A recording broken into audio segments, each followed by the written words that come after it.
মস্তিষ্ক নিজেকে নিজেই রক্ষা করতে শেখে। সব মানুষ কথা বলে না, তার মানে এই না যে তাদের বলার কিছু নেই। অনেক সময় চুপ থাকার পেছনে থাকে সবচেয়ে গভীর বোঝাপড়া। তুমি কি কখনো খেয়াল করেছ, যারা বেশি বোঝে তারা সাধারণত কম কথা বলে? এর কারণ কি? কারণ তাদের মন জানে সব কথা সবার জন্য না। কিছু কথা বললে হালকা হয় না, বরং আরও ভারী হয়ে যায়।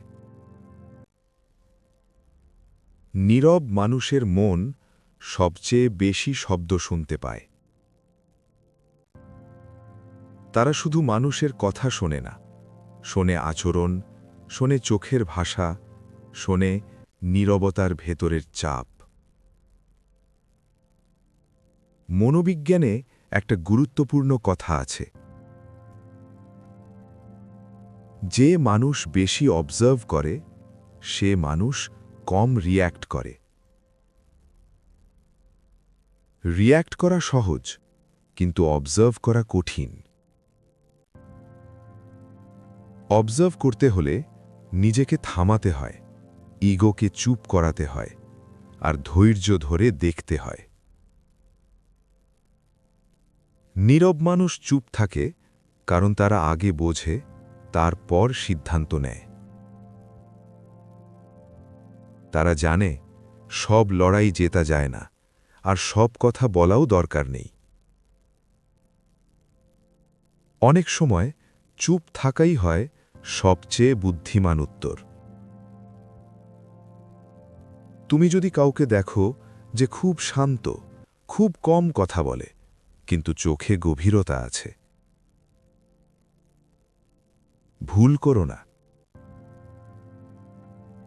সে দুর্বল না, সে শুধু অপ্রয়োজনীয় শব্দে নিজেকে নষ্ট করতে চায় না। মনোবিজ্ঞান বলে, নীরব মানুষদের আত্মসম্মান ভেতর থেকে আসে। তাদের ভ্যালিডেশন দরকার হয় না, কারণ তারা নিজেকেই বোঝে। তাই যদি তুমি চুপ থাকো, নিজেকে ছোট ভেবো না। চুপ থাকা মানেই ভয় নয়। অনেক সময় চুপ থাকাই হয় সবচেয়ে শক্ত সিদ্ধান্ত।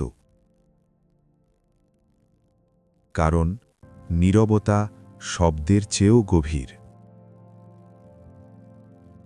আর গভীর মানুষরাই এই পৃথিবীতে সবচেয়ে শক্ত মানুষ।